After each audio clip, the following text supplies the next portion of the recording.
Hi ನಮಸ್ಕಾರ ಎಲ್ಲರೂ, ಹೇಗಿದ್ದೀರಾ? ಚೆನ್ನಾಗಿದ್ದೀರಾ ಅಂತ ಭಾವಿಸ್ತೀನಿ. ನಾನು ಕೂಡ ತುಂಬ ಚೆನ್ನಾಗಿದ್ದೀನಿ.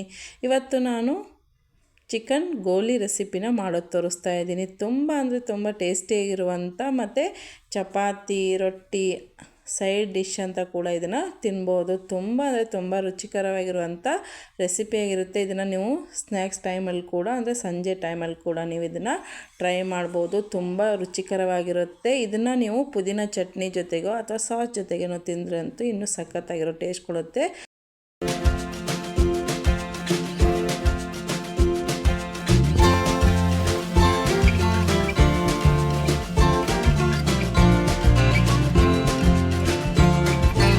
ನನ್ನ ಚಾನಲ್ನ ಇನ್ನೂ ಸಬ್ಸ್ಕ್ರೈಬ್ ಮಾಡ್ಕೊಳ್ಳೋದ್ರಿಂದ ಪ್ಲೀಸ್ ಸಬ್ಸ್ಕ್ರೈಬ್ ಮಾಡ್ಕೊಳ್ಳಿ, ಬೆಲ್ ಐಕಾನ್ನ ಪ್ರೆಸ್ ಮಾಡಿ ನೋಟಿಫಿಕೇಷನ್ ಆನ್ ಮಾಡ್ಕೊಳ್ಳಿ. ನಾನು ಹಾಕೋ ವೀಡಿಯೋಸ್ ಎಲ್ಲ ಬರುತ್ತೆ. ಹಾಗಿದ್ರೆ ಮಾಡೋದು ಹೇಗೆ ಅಂತ ನೋಡೋಣ ಬನ್ನಿ. ನಾನಿಲ್ಲಿ ಚಿಕನ್ನ ತೊಗೊಂಡಿದ್ದೀನಿ. ತೊಳೆದ್ಬಿಟ್ಟು ಇದನ್ನು ಚೆನ್ನಾಗಿ ಕ್ಲೀನ್ ಮಾಡಿ ಇಟ್ಕೊಂಡಿದ್ದೀನಿ. ಇದು ದೊಡ್ಡ ದೊಡ್ಡ ಪೀಸ್ಗಳನ್ನಾಗಿ ಇದೆ. ನಾನಿವಾಗ ಇದನ್ನು ಚಿಕ್ಕ ಚಿಕ್ಕ ಪೀಸ್ಗಳನ್ನಾಗಿ ಮಾಡಬೇಕಾಗತ್ತೆ. ಇದು ನೋಡಿ ಎಷ್ಟೊಂದು ದೊಡ್ಡ ಪೀಸ್ ಇದೆ ಅಲ್ವಾ, ಇದು ಚಿಕ್ಕ ಚಿಕ್ಕ ಪೀಸ್ ನಾವು ಮಾಡಬೇಕಾಗತ್ತೆ. ಇದು ಬಿಸಿ ಅನ್ನಕ್ಕೆ ಮತ್ತು ಸಾಯಂಕಾಲ ಟೀ ಜೊತೆಗಂತೂ ಸಖತ್ತಾಗಿರೋಂಥ ಕಾಂಬಿನೇಷನ್ನ ಕೊಡುತ್ತೆ. ಇದು ಡ್ರೈ ಐಟಮ್ ಆಗಿರುತ್ತೆ, ಸೈಡ್ ಡಿಶ್ ಅಂತ ಕೂಡ ತಿನ್ಬೋದು. ತುಂಬ ರುಚಿಯಾಗಿರುತ್ತೆ. ನೋಡಿ ಈ ಥರ ನಾನು ಚಿಕ್ಕ ಚಿಕ್ಕ ಪೀಸ್ಗಳನ್ನಾಗಿ ಮಾಡಿಬಿಟ್ಟು ಇಟ್ಕೊಂಡಿದ್ದೀನಿ. ಈ ಥರ ಇಷ್ಟು ಚಿಕ್ಕ ಪೀಸ್ ಆಗಬೇಕು. ಆದಮೇಲೆ ನಾನಿವಾಗ ಇದನ್ನು ಮಿಕ್ಸಿ ಜಾರ್ಗೆ ಹಾಕ್ತೀನಿ. ಅದಕ್ಕಿಂತ ಮುಂಚೆ ನಾನಿಲ್ಲಿ ರುಚಿಗೆ ತಕ್ಕಷ್ಟು ಉಪ್ಪನ್ನ ಹಾಕ್ತಾಯಿದ್ದೀನಿ. 1-2.5 ಸ್ಪೂನಷ್ಟು ನಾನು ಉಪ್ಪು ಹಾಕ್ತಾಯಿದ್ದೀನಿ. ಉಪ್ಪು ಹಾಕಿದ ಮೇಲೆ ನಾನಿವಾಗ ಇಲ್ಲಿ ಧನಿಯಾ ಪೌಡ್ರ್ ಕೂಡ 2 ಸ್ಪೂನಷ್ಟು ಹಾಕ್ತಾಯಿದ್ದೀನಿ. ಧನಿಯಾ ಪೌಡರ್ ನಾನು ಮುಂಚೆನೇ ಮಾಡಿಟ್ಕೊಂಡಿದ್ದೆ, ಅದೇ ಧನಿಯಾ ಪೌಡರ್ನ ನಾನು ಇವಾಗ ಇದಕ್ಕೆ ಹಾಕ್ತಾಯಿದ್ದೀನಿ. ಹಾಕ್ಬಿಟ್ಟು 1 ಸ್ಪೂನಷ್ಟು ಅರಿಶಿನ ಪುಡಿ ಕೂಡ ಇದಕ್ಕೆ ಹಾಕಿದ್ದೀನಿ. ಮತ್ತು ಇದಕ್ಕೆ ಅಚ್ಚ ಖಾರದ ಪುಡಿನೂ ನಾನು ಹಾಕ್ತಾಯಿದ್ದೀನಿ. ಇದು ಖಾರ ನೋಡ್ಕೊಂಡು ಹಾಕ್ಕೊಳ್ಳಿ, ನೀವು ಖಾರ ಎಷ್ಟು ತಿಂತೀರಿ ನೋಡ್ಕೊಂಡು ಹಾಕ್ಕೊಳ್ಳಿ. ನಾನು 2 ಸ್ಪೂನಷ್ಟು ಇಲ್ಲಿ ಅಚ್ಚ ಖಾರದ ಪುಡಿನೂ ಹಾಕಿದ್ದೀನಿ. ಮತ್ತು ಇಲ್ಲಿ ಸ್ವಲ್ಪ ಬೆಳ್ಳುಳ್ಳಿ ಕೂಡ ಹಾಕಿದ್ದೀನಿ. ಮತ್ತು ಇಲ್ಲಿ ಪುದೀನ ಕೂಡ ಇದಕ್ಕೆ ನಾನು ಹಾಕ್ತಾಯಿದ್ದೀನಿ. ಮತ್ತು ಶುಂಠಿ ಕೂಡ ಹಾಕಿದ್ದೀನಿ. ಪುದೀನ, ಶುಂಠಿ, ಬೆಳ್ಳುಳ್ಳಿ ಎಲ್ಲನೂ ಹಾಕಿಬಿಟ್ಟು ಇದನ್ನು ಇವಾಗ ನಾನು ಮಿಕ್ಸಿ ಮಾಡ್ಕೊತೀನಿ. ಮಿಕ್ಸಿ ಜಾರ್ಗೆ ಇವಾಗ ಇದನ್ನು ನಾನು ಹಾಕ್ತಾಯಿದ್ದೀನಿ. ನೋಡಿ ಎಲ್ಲನೂ ಅದಕ್ಕೆ ಮಿಕ್ಸಿ ಜಾರಿಗೆ ಇವಾಗ ನಾನು ಹಾಕ್ತಾಯಿದ್ದೀನಿ.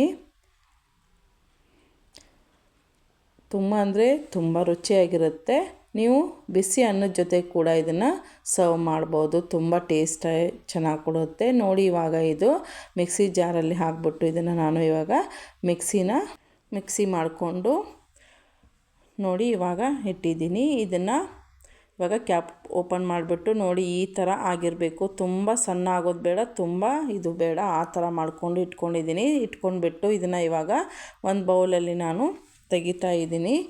ನೋಡಿ ಇಷ್ಟು, ಅದು ನೀರೆಲ್ಲ ಏನು ಹಾಕೋದು ಬೇಡ, ಅದೇ ಗಟ್ಟಿಯಾಗಿ ಅಷ್ಟೇ ಬರುತ್ತೆ. ನೀವು ಅದನ್ನಷ್ಟೇ ಮಿಕ್ಸಿ ಮಾಡಬೇಕಾಗತ್ತೆ, ನೀರೆಲ್ಲ ಏನು ಮಿಕ್ಸ್ ಮಾಡೋಕ್ಕೆ ಹೋಗಬೇಡಿ. ನೋಡಿ ಈ ಥರ ಇದನ್ನು ನಾನೀಗ ಬೌಲಲ್ಲಿ ತೆಗೆದಿಟ್ಕೊತಾ ಇದ್ದೀನಿ. ತೆಗೆದಿಟ್ಕೊಂಡಾದ್ಮೇಲೆ ಒಂದು ಬೌಲ್ಗೆ ಸ್ವಲ್ಪ ಎಣ್ಣೆನ ಹಾಕ್ಬಿಟ್ಟು ನೋಡಿ ಈ ಥರ ಇದನ್ನು ಸ್ವಲ್ಪ ನಾದ್ಕೋಬೇಕಾಗತ್ತೆ. ಅಂದರೆ ತುಂಬ ಏನು ಬೇಡ, ಸ್ವಲ್ಪ ಈ ಥರ ಇದನ್ನು ನಾವು ಎಣ್ಣೆನ ಹಚ್ಚಿಬಿಟ್ಟು ಈ ಥರ ಮಾಡ್ಕೋಬೇಕಾಗತ್ತೆ. ಮಾಡಿಕೊಂಡು ಈ ಥರ ಚಿಕ್ಕ ಚಿಕ್ಕ ಉಳ್ಳೆಗಳನ್ನ ತೊಗೊಂಡ್ಬಿಟ್ಟು ಈ ಥರ ರೌಂಡ್ ಶೇಪ್ನ ನಾನಿವಾಗ ಮಾಡ್ತಾಯಿದ್ದೀನಿ. ನೋಡಿ ಈ ಥರ ರೌಂಡಾಗಿ ಮಾಡಿ ಇಡ್ತಾಯಿದ್ದೀನಿ.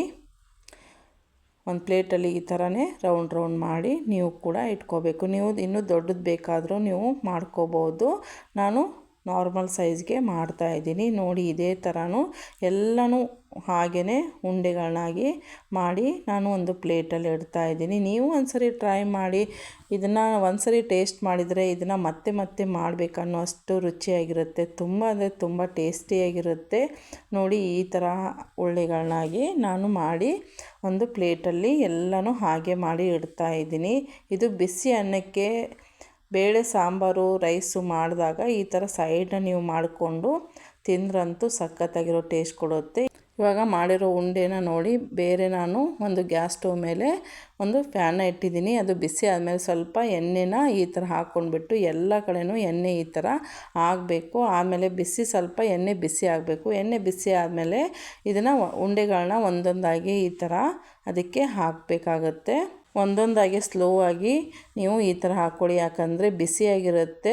ತುಂಬ ಫಾಸ್ಟಾಗಿ ಹಾಕೋಕ್ಕೆ ಹೋಗಬೇಡಿ, ಎಣ್ಣೆ ಕೈಗೆಲ್ಲ ಸಿಡಿಯೋ ಚಾನ್ಸಸ್ ಇರುತ್ತೆ. ಅದಕ್ಕೆ ಒಂದೊಂದಾಗಿ ಸ್ಲೋ ಆಗಿ ಈ ಥರ ಎಲ್ಲನೂ ಹಾಕ್ಕೋಬೇಕು. ಹಾಕ್ಕೊಂಡಾದಮೇಲೆ ಸ್ವಲ್ಪ ಹೊತ್ತು ಹಾಗೆ ಇದನ್ನು ಬಿಟ್ಬಿಡಿ. ಬಿಟ್ಟಾದಮೇಲೆ 1-2 ನಿಮಿಷ ಇದನ್ನು ಕ್ಯಾಪ್ನ ಕ್ಲೋಸ್ ಮಾಡಿಬಿಡಿ.